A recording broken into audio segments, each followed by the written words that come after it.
Good day and welcome to episode 3 of Write Like You Mean It, which yes, I know that I have changed the name of it.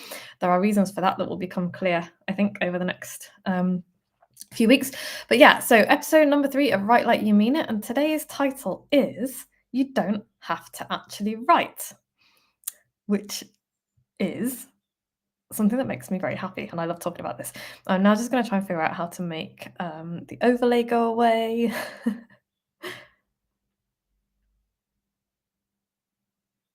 Okay, there we go.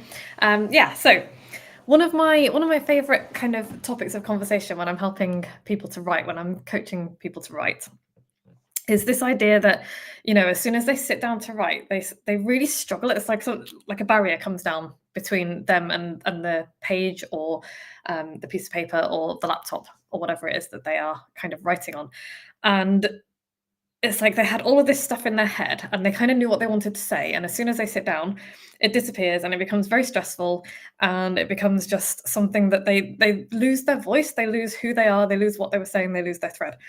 And so my advice is always step away from whatever medium that was. We don't have to write to write.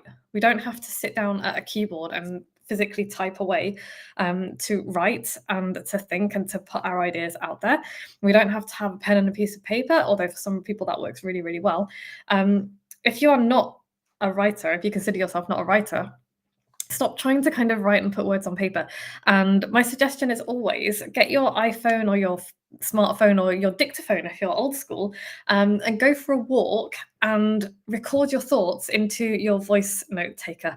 It's such a powerful thing to do because yes, you'll have to transcribe it later, you'll have to do something with it, but you don't have this barrier in between you and your thoughts and your ideas, and you can just stream of consciousness them out onto your voice recording device, and it's a different way of writing. You can come back later and edit it.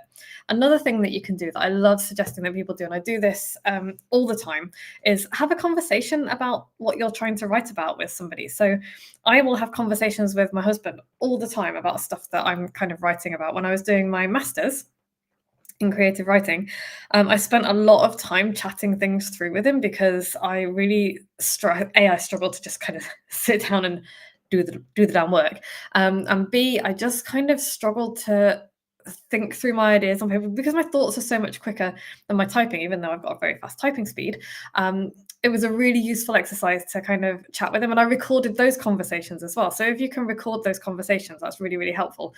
But even if you can't record those conversations with other people, you can still have them and sort out your thoughts and sort out what you're thinking about and what you're trying to say, and all that kind of thing, without this blank piece of paper or without this barrier of having to like be a writer if that's not how you're feeling that day. So yeah, this idea that to write, that to be a writer, we have to sit ourselves down in front of a pen and paper or in front of a laptop and get it done, and that's the only thing that counts as writing, is just not true. Like in the last episode, I talked about how writing is 80% bullshit, is 100% true. But like writing is not all typing or like making marks on paper either. Writing is thinking, writing is speaking, writing is having conversations, writing is like doodling and drawing pictures and even interpretive dance if that's your thing.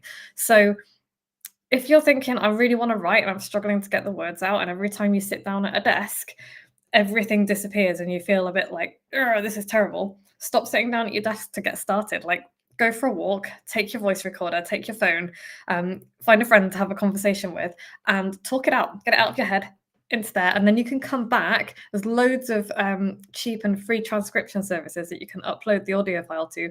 It will transcribe it, and then you've got your raw material that you can start working with. I hope that helps. Thanks for listening. Thanks for watching. Now go away and write like you mean it.